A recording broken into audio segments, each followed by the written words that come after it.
안녕하십니까. 독도방송 시작하겠습니다. 자, 지난번 우리는 김바위를 돌았습니다. 제가 지난번에 김바위를 소개하면서 독도김 먹은 자랑질을 했더니만 많은 분들께서 독도김 맛을 한번 보고 싶다고 그렇게 말씀을 하셨습니다. 다음번에 겨울철 제가 독도 갈 기회가 주어진다면 독도김을 한번 뜯어보겠습니다. 자, 이제 김바위를 지나서 돌아들면 삼형제 굴바위 뒤쪽이 되겠습니다. 삼형제 굴바위 뒤쪽? 이렇게 놓고 보니까 뭔가 좀 이상합니다. 섬에 있는 바위를 말할 때 무엇을 기준으로 앞쪽, 뒤쪽으로 이렇게 말을 해야 하는지 그런 생각이 언뜻 든 것입니다. 그렇게 보면 독도라는 섬도 그렇습니다. 독도는 섬이 있는데 어디가 앞이고 어디가 뒤냐 이겁니다. 이걸 어떻게 말해야 정확할까? 한 번은 그런 일이 있었습니다. 독도에 있을 때 독도 운동하는 분이 한 분 전화를 걸어왔습니다. 왜 독도 사진을 찍는데 그렇게 찍느냐는 그런 힐문이었습니다.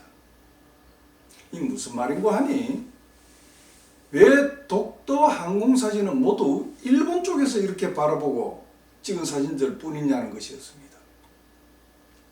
한번 확인을 해보니까요, 사실 대부분이 그렇습니다. 저도 그때 헬기를 타고 촬영한 그런 항공사진들이 있었는데 대부분이 일본 쪽에서 바라보고 찍은 사진이었습니다. 그게 왜 그렇게 됐는가 하고 저도 곰곰이 이렇게 들여다보고 살펴봤더니만요, 독도에는 두 개의 큰 섬이 있지 않습니까? 동도, 서도. 그런데 동도는 98.6m이고 서도는 168.6m 정도로 높이가 서도가 훨씬 높습니다. 그렇다고 보니까 서도 쪽에서 사진을 찍으면 동도가 가려버려 가지고 서도에 잘 나타나질 않거나 아주 왜소하게 이렇게 보이게 됩니다. 그러다 보니까 이제 옳은 사진을 얻을 수가 없는 것이죠. 그래서 보통은 동도를 앞에 놓고 이렇게 찍게 되는데 전화하신 분은 그것을 앞뒤의 개념으로 그렇게 받아들였던 것 같습니다. 그래서 그때 독도에도 앞뒤가 있겠구나 하는 그런 생각을 하면서 그 후로부터 우리나라 쪽에서 바라본 독도 항공사진을 찍으려고 저는 많이 노력을 했습니다. 자, 그런데 여기서 삼형제 굴바위 뒤쪽이라고 말씀드린 것은 독도의 중심을 동도선 착장으로 기준했을 때 그렇다는 말씀입니다. 이 바위 뒤쪽으로 다가서면 세 개의 굴이 이렇게 서로 연결되어 뚫린 것을 확인할 수가 있습니다. 해서 이 바위 이름이 삼형제 굴바위가 된 것입니다. 사진에서 보시는 것처럼 삼형제 굴바위 안쪽으로는 모터보트가 넉넉하게 이렇게 지나다닐 수가 있습니다. 여기서 카메라 앵글을 동도나 촛대바위 쪽으로 이렇게 맞춰서 셔터를 누르면 꽤 재밌는 사진이 만들어지기도 합니다. 그런데 이 삼형제 굴바위 바로 옆에는 아직 이름이 붙여지지 않은 작은 바위섬이 하나 있습니다. 저는 이 바위섬으로 해서 우리가 해방 이후 1947년 국토금융사업을 했던 결정적인 증거를 확인할 수가 있었습니다.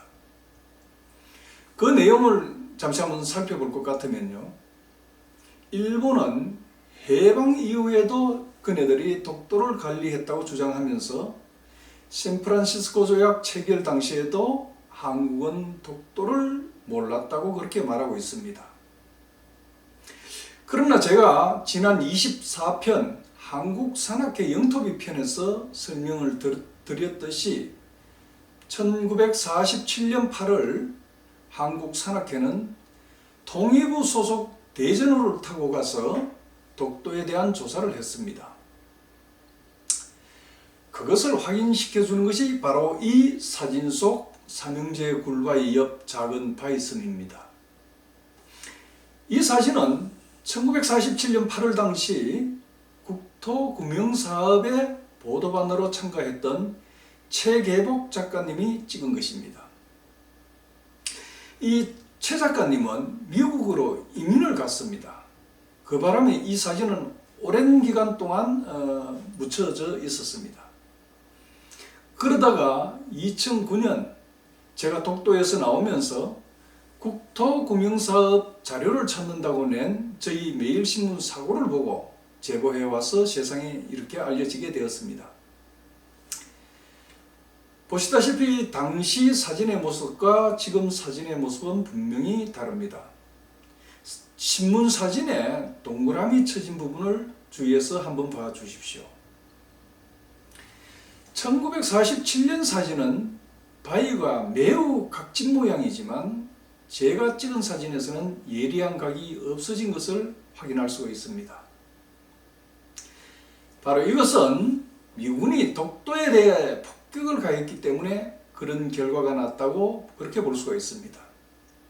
이는 곧 일본이 해방 후 독도를 관리했으며 미군의 독도 폭격 연습장으로 제공했다는 주장이 바로 허위 정보를 날조한 것임을 증명해 주는 것입니다. 이 한 장의 사진이 미군의 폭격장으로 제공하기 전, 그 전에 이미 한국이 독도를 관리했다는 사실을 확인시켜 주기 때문입니다. 그래서 저는 이 사진 역시 일본의 독도 왜곡을 증명해 주는 자료라고 생각합니다. 여러분, 잘 아시다시피 일본은 독도 문제가 나오기만 하면 샌프란시스코 조약을 들먹입니다. 바로 미국 뒤에 숨어서 독도를 날로 먹겠다는 그런 계략인 것입니다. 그런데 이 샌프란시스코 조약이란 게 뭡니까? 대일본 평화조약 말입니다. 바로 일본에 대해서 제2차 세계대전 패전의 책임을 지고자 한 것, 그것이 바로 샌프란시스코 조약입니다. 그런데 공교롭게도 당시 세계 정세는 민주와 공산 진영으로 나뉘어져서 급격히 대립각을 세워가던 그런 시기였습니다. 그러다 보니까 미국은 공산 세력의 확산을 막을 필요가 절실해졌습니다. 그런 상황 때문에 미국을 비롯한 연합국은 적국인 이 일본에 대해서 전쟁 책임을 물어야 할 조약이 6년여를 질질 끄는 동안 오히려 모든 전쟁의 범죄 행위를 면탈해주는 결과를 초래하게 된 것입니다.